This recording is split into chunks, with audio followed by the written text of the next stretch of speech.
I learned this weekend that long snappers are real athletes, and man, did they make me question my athletic ability. College coaches are learning what we've been saying for years. The NIL is broken, and a transfer portal is a big part of that. And which NFL teams are the most dangerous going into the playoffs? Our answers might surprise you. That and more coming up on Sports Talk with Dad right now. Welcome back to another amazing episode of Sports Talk with Dad. As always, my name is Kyle, and I cannot call this Sports Talk with Dad without the man sitting next to me, a man as old as Father Christmas himself, my dad, Tim. Yeah, you can say that. I could be doing the old man joke on you this week. I feel great. I feel amazing. Today. For those of you that are not aware, we got to do a very special collaboration with Chris Rubio and his long snapping camp. I actually got to participate fully in learning how to be a long snapper with many kids that are going on to Division I and even some that are going on to the NFL. And I got my butt kicked. You got your butt kicked from, what was it, 8:30 to 1:30? Yeah, it was a long camp. Chris Rubio has to be the greatest coach I have ever had the pleasure of working with.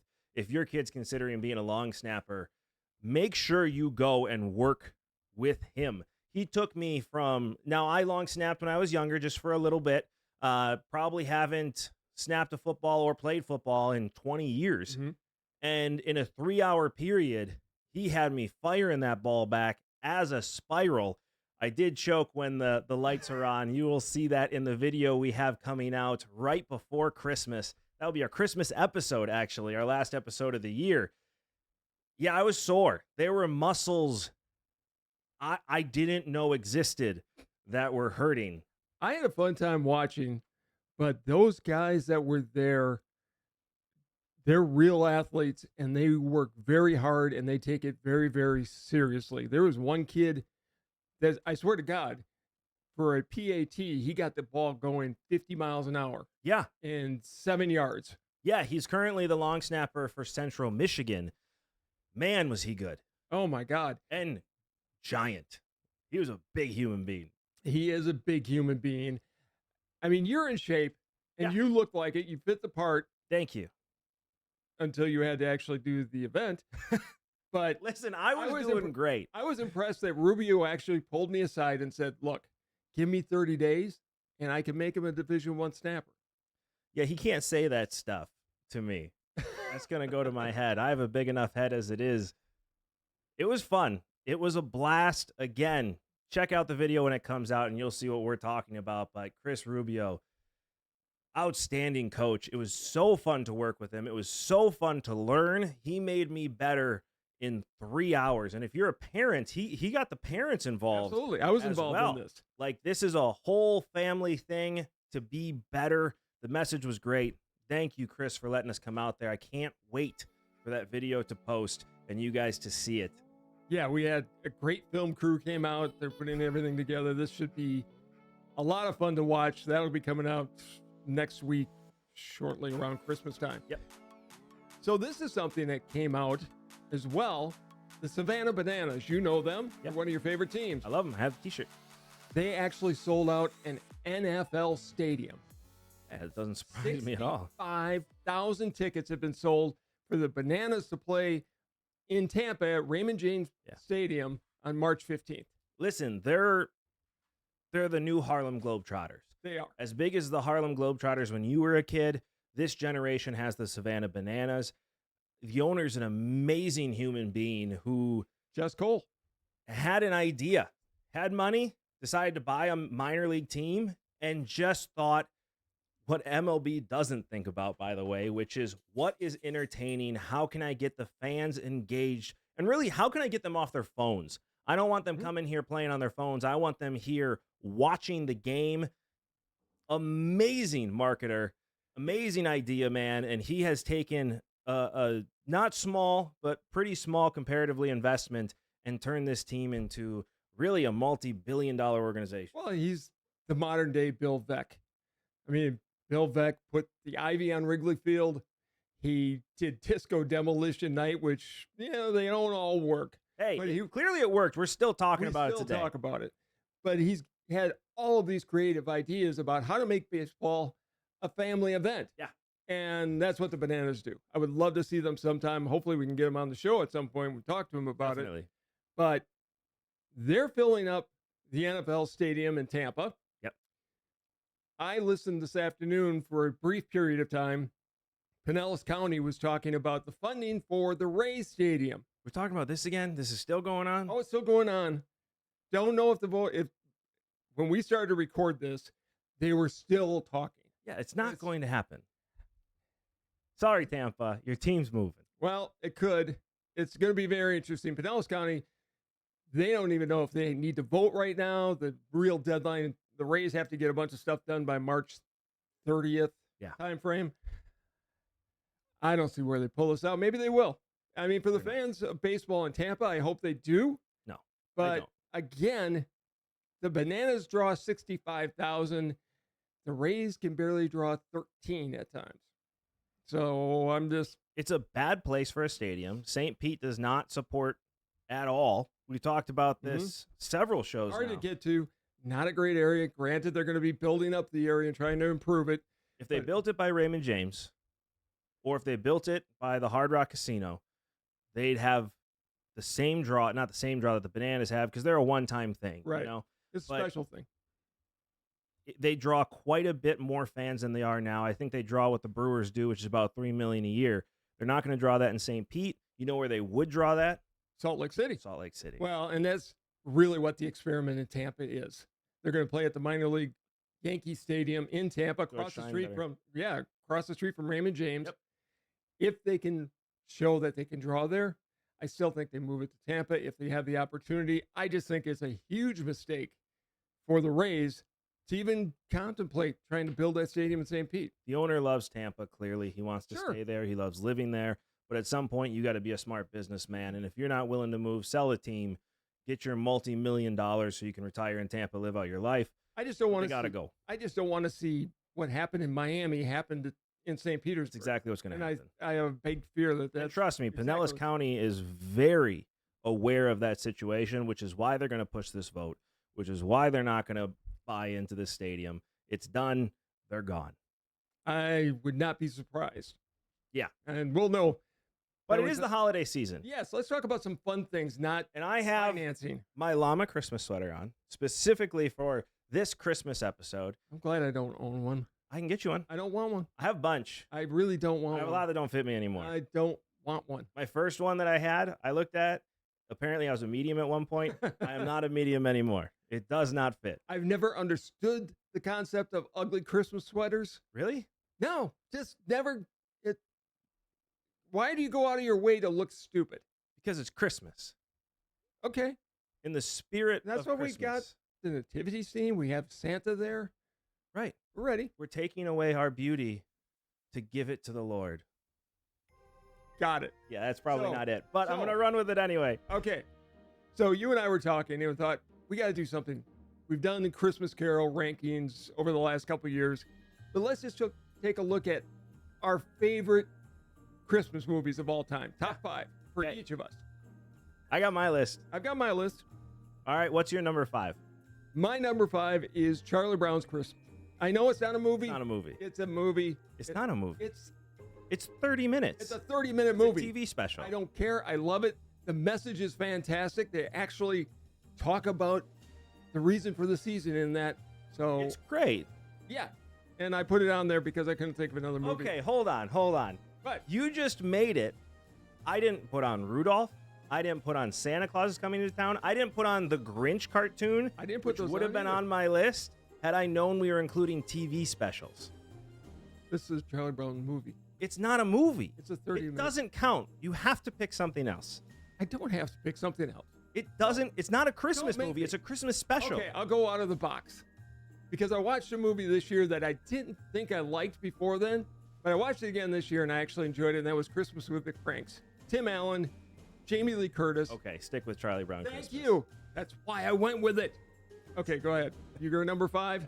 That was so bad. My number 5 is, I don't think it's a movie you've seen, but it is Klaus. Klaus? Klaus. It is a Netflix original that came out a couple years ago. I think it came out in 2021. It is one of the best Christmas movies ever made. And it's shocking because you wouldn't think Netflix would make something like this. It actually won awards for the movie that it was. Klaus it's outstanding. If you haven't seen it, you have to watch it. What's it about? It's hard to explain because I won't do it justice. It's definitely a comedy with some seriousness behind it, but basically a guy who's a spoiled brat works at a post office only because his father is the head of the post office. Tired of his son, sends him off to this random village. He ends up finding this guy who likes to make toys. He needs to get kids to send letters, and so it's this amazing collaboration of things that creates Santa Claus. Okay. And it's outstanding. You just have to watch it. Okay. The other one I want to see on Netflix is Christmas Chronicles with Kurt Russell and Goldie Hawn. I haven't seen that one. I haven't seen it. I've heard it's good. It'd probably make my list. Yeah, But probably. I have to watch it. My number 4, and unfortunately they're overplaying it, but it's Christmas Vacation. I still love that movie. It is a good movie. It did not make my list as a top, but I agree. It is good. All right. My number 4 is Miracle on 34th Street. Now, not the original. I don't like the original. I don't think the ending is nearly as good, Edwin Gwynn won an Academy Award, which is for that. great. Not as good of an ending. The 1993 version, It's a much better version. I like it a lot it better. is so good. So good. And as an adult, I appreciate it even more because I get the nuances of it. The acting's amazing. The story's amazing. Not Macy's, remember. No. Not Macy's. They couldn't get the rights to Macy's. But Miracle on 34th Street, 1993 is my number 4. It is a very good movie. I love the ending where they actually circle on a dollar bill. Just a much better way to end it. My number 3, this is one of my all-time favorites. I watch it every year. Bing Crosby, Danny Kaye, White Christmas. I knew it was going to be on there somewhere. Yeah, I love that movie. Rosemary Clooney, Vera Allen, I think her name is. World's smallest waist, apparently, at that time. But just a great movie. It is. Here's a trivia for you. Who was supposed to be there in the movie other than Danny Kaye? I don't know. Originally, it was supposed to be Fred Astaire because they were going to redo Holiday Inn and just bring it forward and have another buddy movie.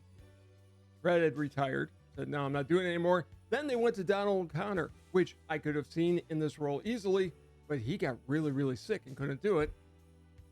Ended up with Danny Danny Kaye was Kaye. the right choice. Danny Kaye was great. He was great. Very good movie. My number 3 is, how could you not have this on your list?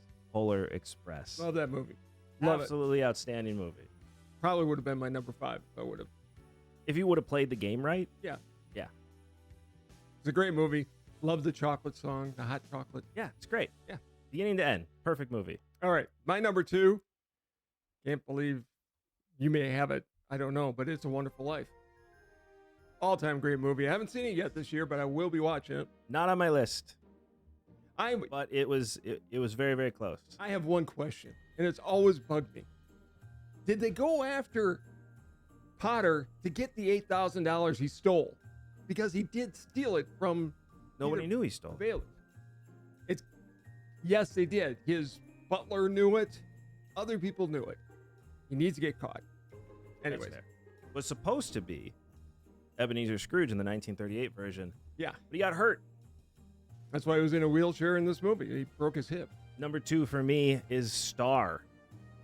I don't know if you've ever seen it, but talking about a movie that really brings the reason for the season. It's about the donkey that carried Mary to Bethlehem. Oh, cool.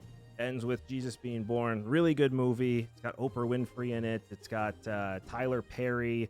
It's got a bunch of actors you would know. I don't think it was marketed that well. I found it a couple years ago. I haven't One of seen my it. favorite Christmas. All right. Number 1. Anybody who's watched this show knows I tend to have a passion for this book and movie. Christmas Carol. I've got a tie. I mean, I could do a 3-way tie actually, but I'm going to do Alistair Sim, 1951, and I also love the George C. Scott version from 1984. Both So, are really A Christmas good. Carol. A Christmas Carol. All right. My number 1 is also A Christmas Carol. I gotta say that, but mine is the Jim Carrey version. It is the closest to the book. It is definitely a ghost story to the point where don't let your little kids watch that version. It is not a kid's movie, but it's not a kid's book. It's not. It's a a ghost very story. dark book that really brings a man to his knees through his past, present, and future, and reminds everybody what the real meaning of Christmas is. Now, the reason I didn't have A Wonderful Life on here is because it's just another version of A Christmas Carol. I've always looked at it that way. Yeah. And so that's another version. Alistair Sims would be my number 2. George C. Scott, not on my list as top Christmas Carol movies. He did a great job. Do you have an honorable mention? For Christmas movies? Yeah. You had to pick a number 6 just for fun. Number 6. You're asking me this for a reason, and I don't know what it is. I mean, Elf, maybe. I love Elf. That's a very good one. But I didn't have a reason. I was just curious. 5 isn't enough. There's so many good Christmas movies. This was so hard to pick. I probably have 5 or 6 honorable mentions that would be in this list. Yeah. That I wouldn't be upset with. I heard something about Christmas Carol. A guy was doing an analysis of it and going, well, he didn't really go back and fix anything because he just turned nice, but he didn't pull the people out of jail. We don't know what he did afterwards. 1, we don't know what he did afterwards. And number 2, that's not the point. You can't change your past. That's what's so beautiful about this book and what's turned into a movie. It's not about changing your past. You can't. You can't. Past is gone. Believe me, I know that's that. Why it says that's why the Ghost of Christmas Past says these are things that have been. Right. And so you really have to, what are you going to do moving forward? He can't change what he's done throughout his life. He can't change the people he threw in debtor's prison. He can go back and try and help them, and we don't know if he did or not. But it's how are you going to act moving forward, not what you've done in the past. If you sit and dwell on the past, you're going to be a victim of it for the rest of your life. Exactly. What are you going to do now? And we see what Scrooge did after, which has become one of the greatest men that London has ever known. My honorable mention, yes. Angela's Christmas, also a Netflix special. Netflix has been doing really good with Christmas. I suppose I better start watching Netflix. Angela's Christmas is great. It's based in Ireland. And it's great. I'm not going to go into it. You have to watch. There's one movie you should never watch, and that's the FX version of A Christmas Carol. That's gross. That's just awful. It's gross. Like, talking about, Scrooge screwed up his life and everything. College football has completely screwed their lives up with NIL and the transfer portal. Well, it's more so the transfer portal, and this is where it gets confusing, and a lot of coaches are calling this out, and we talked about this last year at this point, that the transfer portal being in December was going to be a problem. And it's become a problem. Because the issue is you have teams in bowl games and in playoffs that can't really dive into the transfer portal right now. They have other things to worry about. You have 12 teams fighting for a national championship that would love to start to replace players they're not going to have next year and don't have that opportunity. This is an easy fix. It really is. Of all the things, NIL is a mess. They've got to fix it up. We've talked about it at length. But the transfer portal is really simple. The transfer portal opens the day after the NCAA championship, and it runs for a 2 to 3 week period. You're done.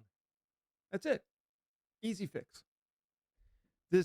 Doing it now, Wisconsin picked up a quarterback. Well, and here's the thing. You mentioned that specifically, and this is my defense of this, is that you're giving the teams that are not good right now, that haven't made bowl games, that are going to maybe random small bowl games that maybe they've already played, it gives them a chance to catch up.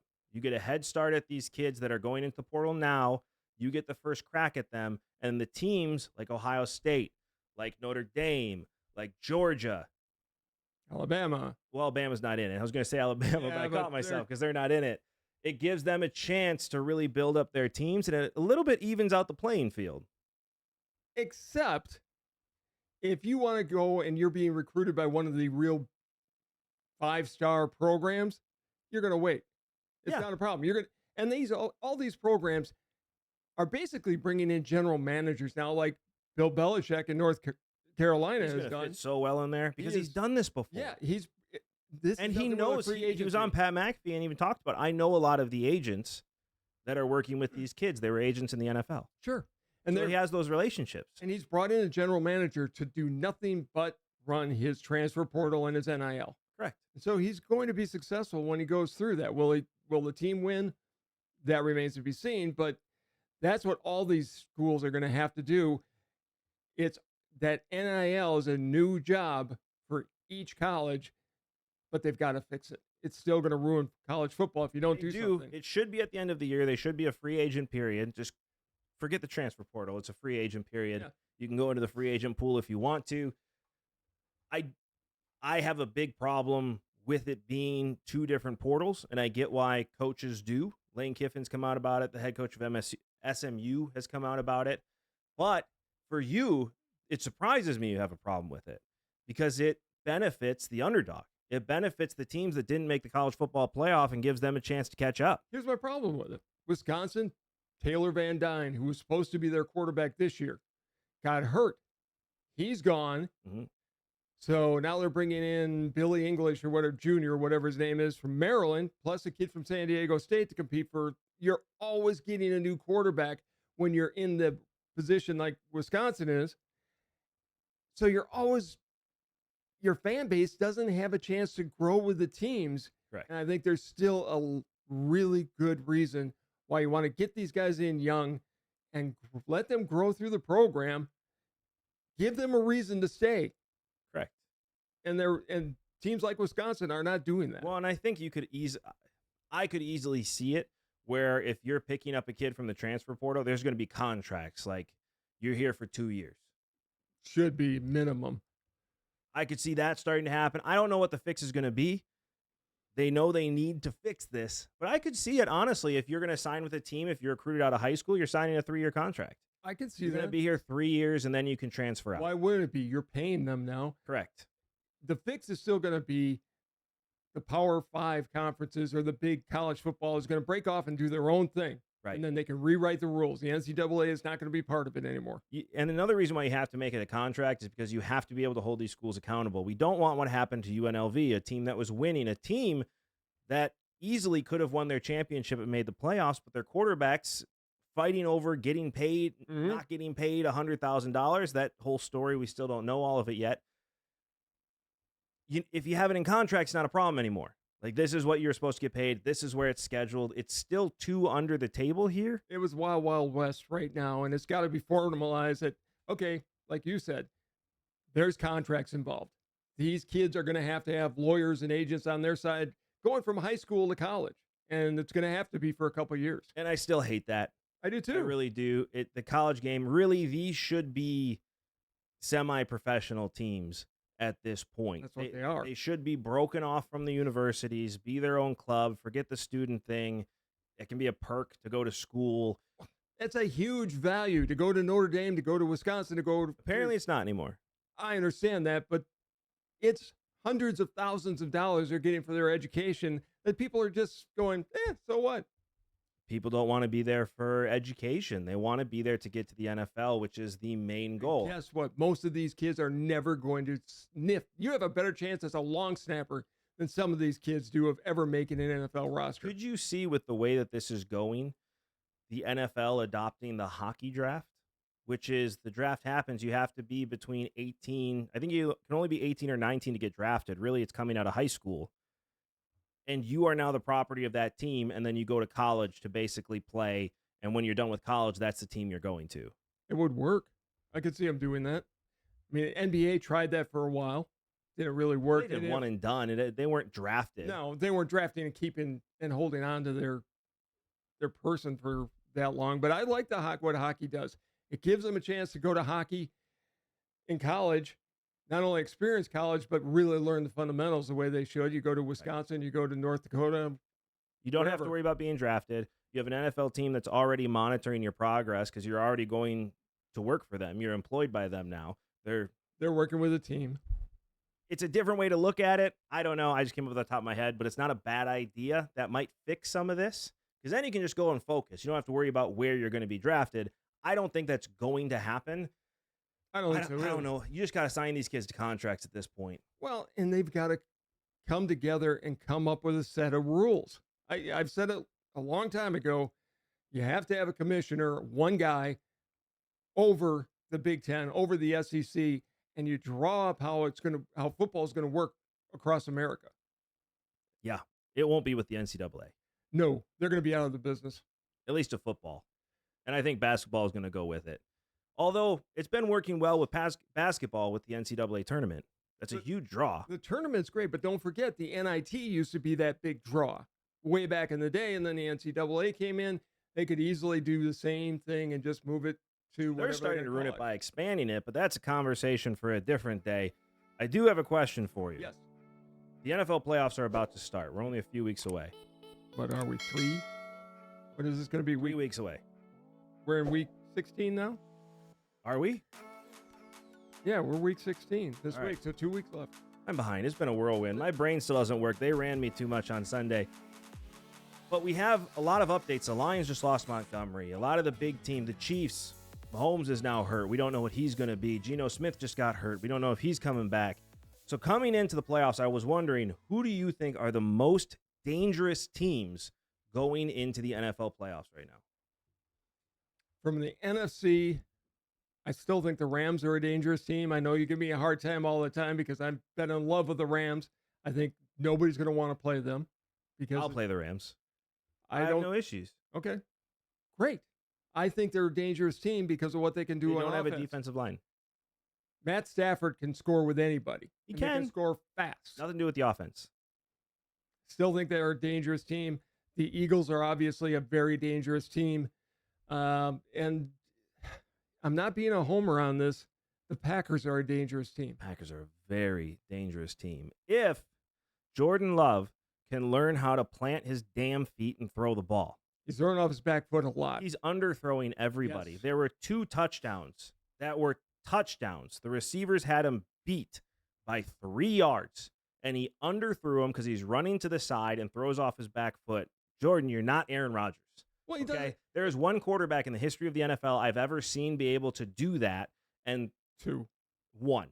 Who? Favre also did that.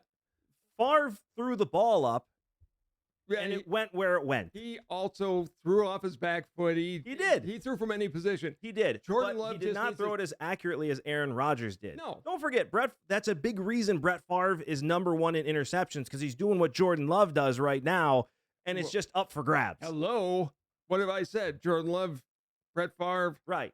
We might as But well he get had, used to he it had again. Christian Watson deep, and he had another one deep. I think it was also Christian Watson, where he underthrew the ball. Got pass interference on both of them, which is great, but it should have been 6. He just needs to Plant your feet. stop and step into the throw. Right. That's all it is. Plant your feet.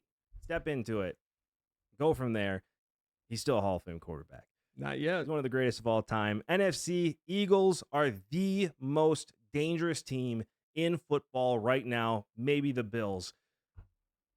But basically what the Eagles did, they have all this drama, right? Yeah. All of it. A.J. Brown's coming out saying stuff. The coach is having to defend both of them. Jalen Hurts is like, I don't really know what's going on. Jalen Hurts after the game sat down and said, that's what you guys wanted to see, right? You knew he was throwing the ball. You knew it was going to A.J. Brown the entire time, and they couldn't stop it. A.J. Brown and Dante Smith combined for 219 yards and 2 touchdowns through the air. Jalen Hurts throws for almost 300 yards, runs for over 100 yards. They just said, okay, we won't beat you with Saquon. We'll beat you with everything else we have. AJ, you want the ball? We're going to get you the ball early and often. Ripped them apart. They are an outstanding team and getting hot at the right time. Well, and Green Bay is similar to them because they have a power runner in Josh Jacobs, who the Packers are a power running team right They're now. a running team completely. But they also have all the weapons. I was impressed Sunday because Kraft was Jordan Love's safety valve. Yeah. A couple times. And that's what Brown is for Jalen Hurts. 100%. Just knows Let's where he's be going honest, to be. the safety valve, the first valve, and every valve Yes. is Saquon Barkley. Yeah. I mean, they can beat you every single way they want to. Now, they did do this against what I believe to be a very overrated Steelers team, and that has a big thing to do with it. But I do not want to face, if I'm in the playoffs, I do not want to face the Eagles right now. The Buccaneers are a very dangerous team, depending which team shows up. Right. Which Baker are you going to get? Are you going to get a Baker that's going to look like the first overall pick, or are you going to get the Baker that looks like he should have been cut a long time ago? So if Baker shows up, they are a very dangerous team. If he doesn't, you have a problem. The Packers are also a very dangerous team in a different way. they're still Their coming pass rush together. got back there. They're still coming together as a team. They are Right. youngest team in the NFL. Edgerrin Cooper is playing a ton right now, as he should. Yeah. Quay Walker got hurt. Cooper was just great. Okay, The benefit the Packers have being the youngest team in the NFL is that they're too inexperienced to understand the pressure of the situation, if that makes sense. Like, they know what's on the line. Right. And Jordan Love is a very mature individual, and I think a lot of the players are, but they got their whole careers. This isn't a team where it's like, I got to win now, my career's ending. Like, we just got to go out there and win. That's the goal here. Who do you have in the AFC? AFC, the Bills are the most dangerous team, and it's not even. Yes. The Bills are the best team in the NFL right now. They are going to roll through the playoffs on their way to a Super Bowl. They're my Super Bowl pick. Josh Allen's the MVP. It's not even close. Not even a conversation. The Broncos, I think, can be a very dangerous team. Surprise have team Sean of the Payton. year. Surprise for some. I said Bo Nix was going to be the best quarterback out of the draft. You know who was right? This guy. Once again, this guy. You know who said Caleb Williams is going to look like how he's looking right now? This guy. I also said he was going to look bad because of the coaching that they had in place in Chicago. Well, I said it because I think he's not a good quarterback. Okay. And I'm right on that. Broncos are very dangerous. Sean Payton has clearly been there before. I don't think they're going to go to the Super Bowl. Not this year. But I wouldn't want to face them in the first round. And the Texans, if they can figure it out, if C.J. Stroud can find some of that magic from last year later in this season. Very similar to the Packers. Yeah, young team. They're there, but they're not there. Right. Very similar, except Jordan Love is playing much better. I've got the Bills, obviously. The Bills nobody wants to play the Bills. Can they be beat? Sure. I don't think they can. I think they're a Super Bowl team. I think the Bills are finally going to win their first Super Bowl because the Lions are done. Lions Montgomery's out for the season. Yeah. They have 3 players that started week 1 that are still healthy. They are a mash unit. And I know you've got a friend who's a big Lions fan. I do. Sorry, Matt. This is painful. I mean, if the Packers didn't win, I kind of wanted the Lions because everybody did. They've been suffering under the curse of Bobby Lane for 65 years. Yeah. But they're just getting beaten up, and I think the aggressiveness is starting to play against them. Oh, I don't think so. I do. And Campbell, people get hurt. I understand that, but Campbell also takes risks that a championship team like they've got shouldn't be taking. Play smart, win the game. Win the game. Their aggressiveness worked against the Packers. I understand that. The Packers still should have won that game, but they got too aggressive against the Bills. Doing an onside kick with 12 minutes left, that's stupid. I mean, that was dumb. It was an unneeded risk. He was trying to get cute. Is that not what I just said 2 seconds ago? Yes, thank you. All right, I've got the Chiefs until I said it better. I can't argue that. So I've got the Chiefs because they haven't been beat. They're not a dangerous team. They are a very dangerous team because they're going for a three-peat, and they've got Andy, with a high ankle sprain, but you still have Andy Reid, and you still have Mahomes. Mahomes should sit this week. Yeah. Oh, there's no reason. You got a 3-game stretch coming on. You got 3 games in 11 days, which most teams do, by the way. We saw the Lions and the Packers just do an 11 games. Right. The 11-day stretch of 3 games. There's no reason to play them. You got nothing to prove. Now, I will say, I think the home field advantage means more to the Chiefs than any other team this year. They've got to be at home, and I don't think they're going to be. You think you're going to lose the division lead?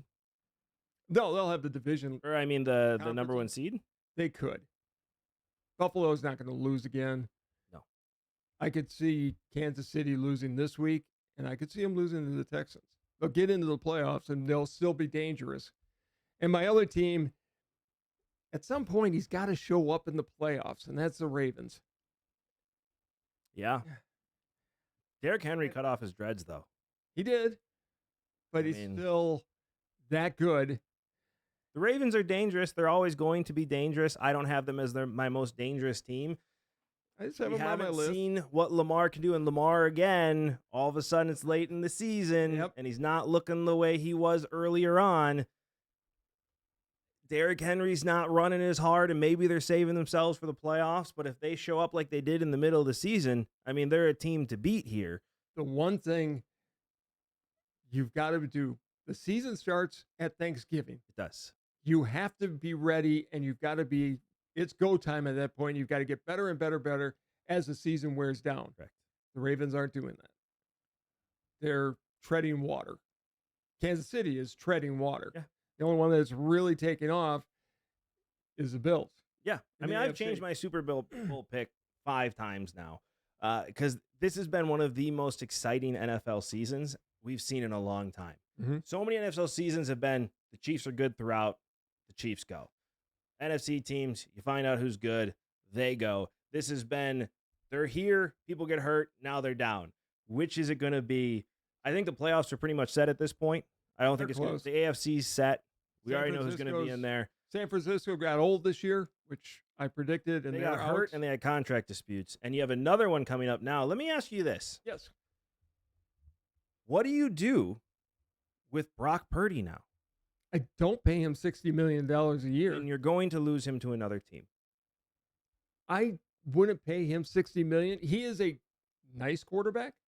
Do you pay him $55 million a year? I think he's going to be in that.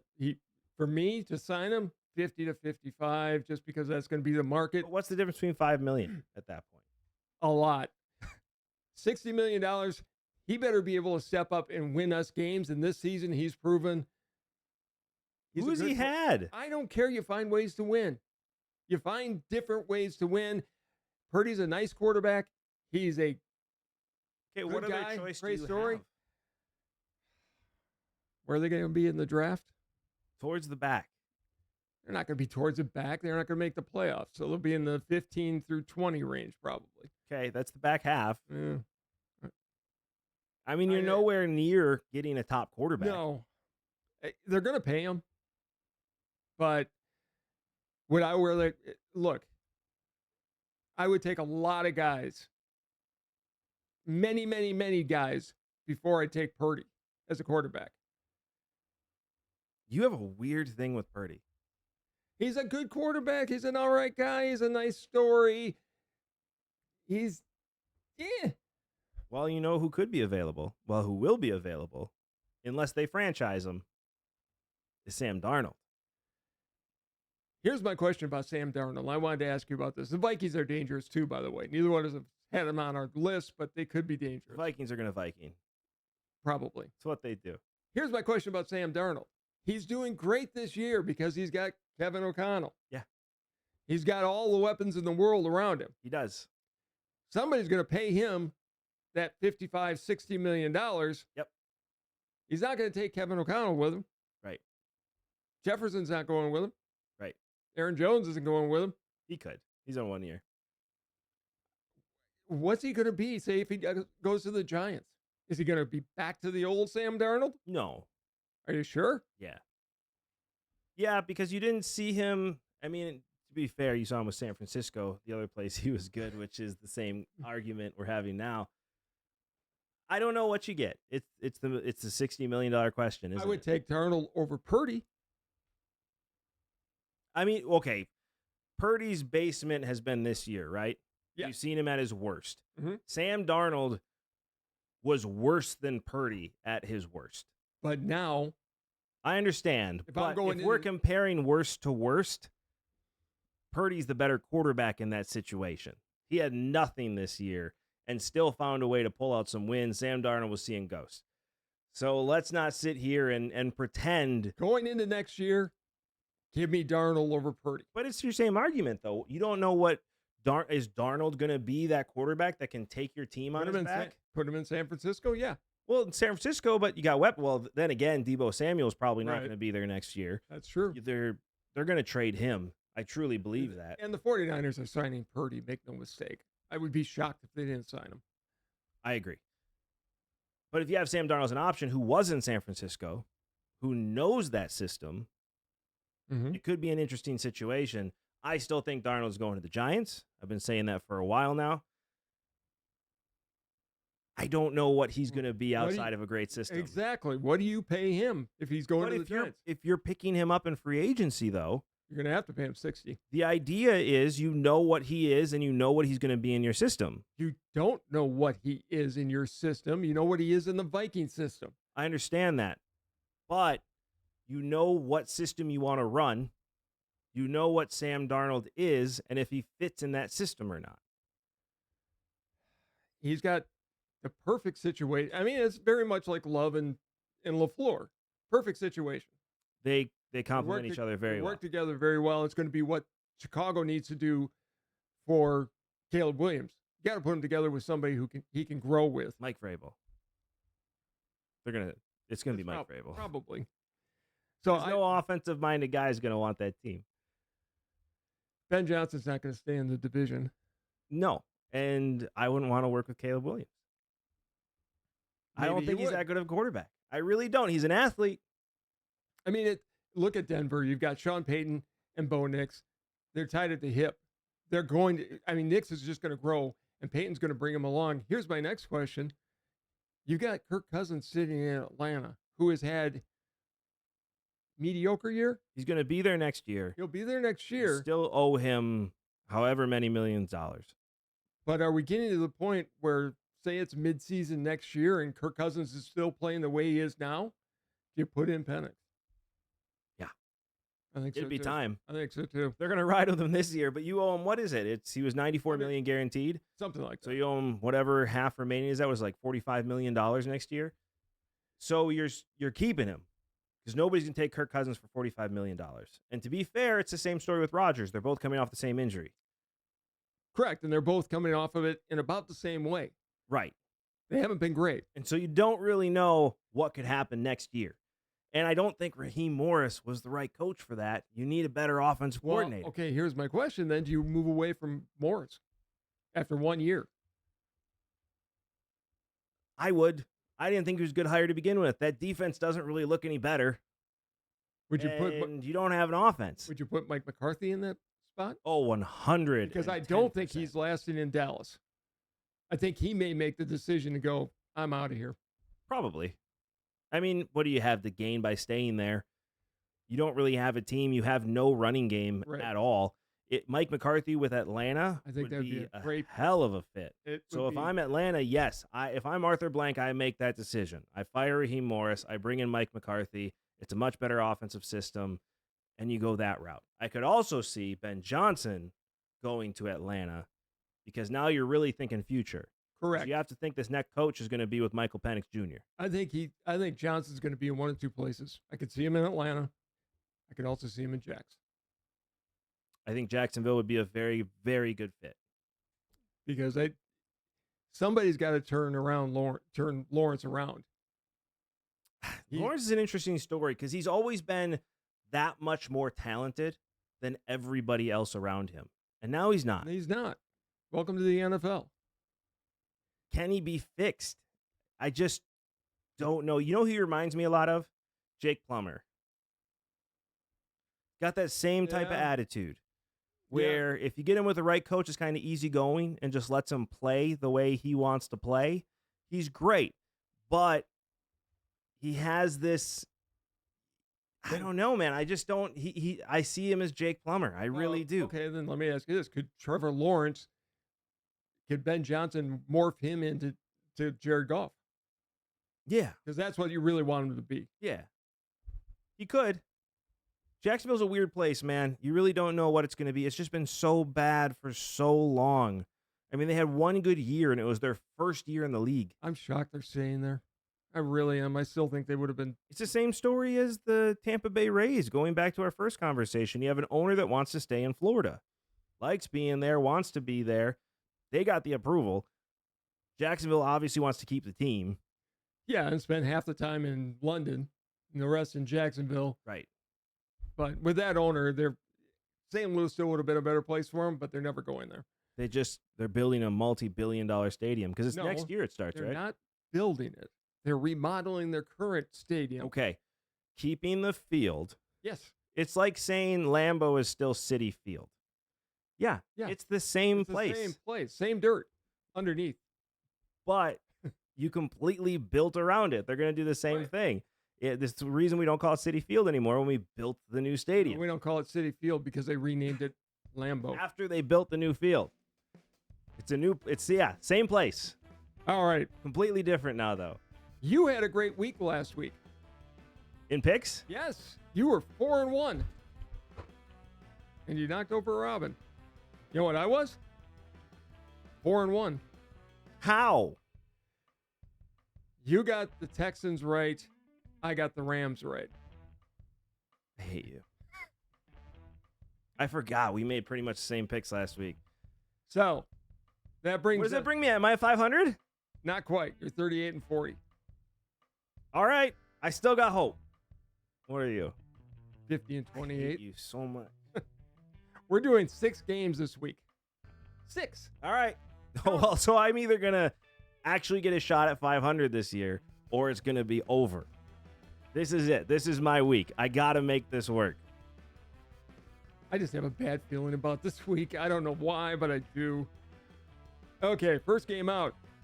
And this is an interesting one. The Broncos at the Chargers. Listen, I took the Chargers as a possible Super Bowl contender. What happened last week? My comments did not age well. No. In a matter of a week, they did not age well. But listen, I saddled this horse. I'm gonna stick with it, and I'm gonna pick the Chargers. You can't. Why? You have to change it. No, I'm because going I Chargers. took the Chargers. All right. Listen, I got blasted last week all over the internet, and they were right to do it. It did not age well in a matter of days. But I'm going to stick with it and go with the Chargers. My heart wants the Broncos. I think the Broncos are actually going to win this game. I don't think they're going to win. The only reason I'm taking the Chargers is at home in L.A. Listen, And Harbaugh is going to kick their ass this week. I changed my mind. I'm going to go Broncos. My original thought was Broncos. I'm going to eat it as a loss, and then I'm going to take credit for being right about the Chargers if they win. Knock yourself out. Okay, next game up. Eagles at the Redskins. I mean, at Washington. Eagles by a lot. Yeah. Could I see Washington winning? No. No. Not with the way the Eagles are playing. Washington's on a downward trend. They're going to make the playoffs. Look, Jaden Daniels, first year, he's learning. Teams coming together under a new coach. Well, you're seeing what happens to every rookie in a 17-game season. Right. They get tired. They're not used to this stretch. He'll be fine next year, but you're not used to this.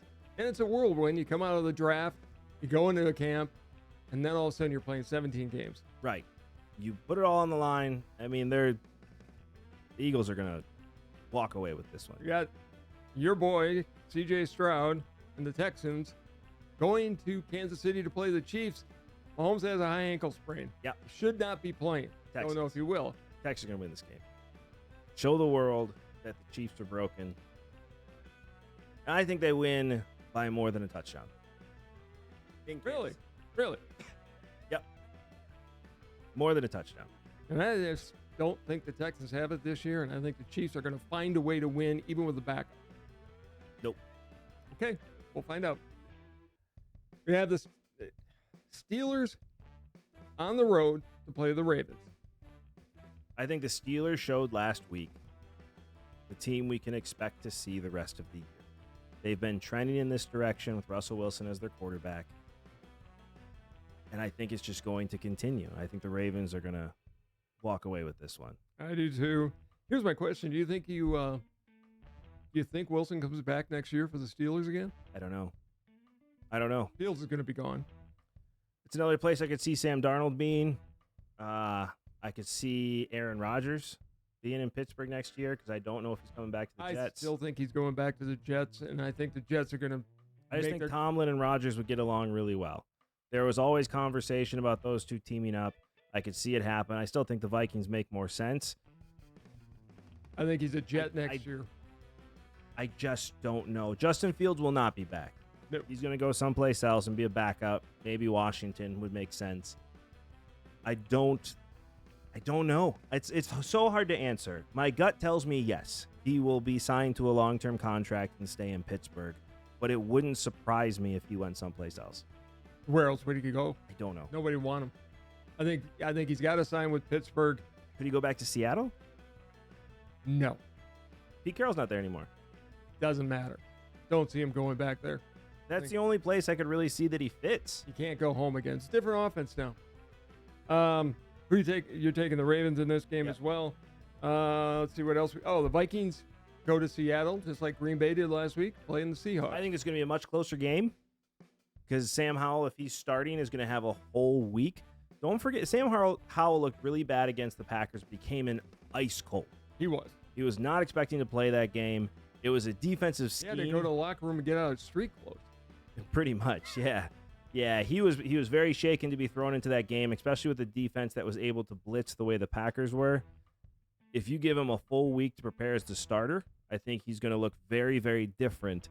I still think the Vikings are going to win, but I think it's going to be a much closer game than people realize. I think Brian Flores is going to have him on his back all night long. He could. Brian Flores is the best defense coordinator in the league. It's not even close. And finally, the New Orleans Saints travel up to Lambeau Field, formerly Citi Field. I want you to say that. Packers. What Saints is it again? New Orleans? There you go. Yeah. Well done. I You had gotta say somebody it with more of a Cajun accent. I can't do it. I know it's not New Orleans. No. Friends from down there, and they said, no, it's one word. It's Nolans. Can you do it? I want to hear a Cajun accent. Can't do it. Try it. You know me. I can't do accents. I was in A Christmas Carol. They had to make it American. It's true. It's very, very true. Packers are going to walk away with this one. Again, they're one of the most dangerous teams in the NFL right now. The Saints don't know what the heck is going on. It's going to be the Packers. They're going to win by 3 touchdowns. Outside in the cold, you got a team coming from the south. Yeah, I think Jordan Love is starting to come into his own. He's on a mission. He's going to want to win big. But I want to see LaFleur in the second half put the foot on the throat of your opponent and just blow them out of the stadium. It's not what he does. I know. He gets conservative all the time, and it drives me. Well, last night he wasn't getting conservative. For Sunday night. It's like, Really? He went in the he second was half. running. He literally ran the same offense. He just refused to change it when the Seattle started stacking the box. He's like, we're still going to run. So all he did was run all day long. He didn't change his offense. He didn't get conservative. He ran the same offense. Okay, and if you're a brilliant play caller, I think LaFleur is most of the time, when you come out of there, expect them to put him on the box to stop Jacobs. He had a lot of deep throw the ball. He had a lot of deep throws designed that worked, and then it was underthrown. Well, there is because that. Jordan Love keeps throwing off his back foot. He does do that a lot. So who are we going to blame here? He definitely opened up the passing game, and balls were missed. Jordan Love is starting to get on a heater. I'd be so much happier if he would just plant that back foot and step into a ball occasionally. He doesn't have the deep ball. He needs to figure that out.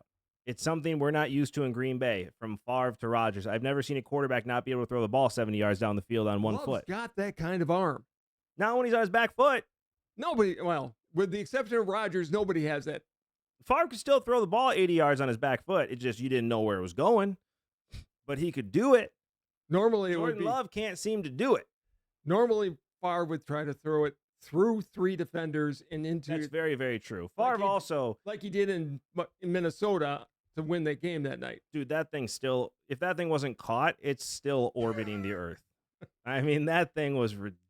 It's the greatest throw of his career. Yes. I wish it wasn't as a Viking, but it was absolutely the best throw he ever made. It was still awesome to see. I was watching that game live. I was too. It's the greatest throw ever made in a football game.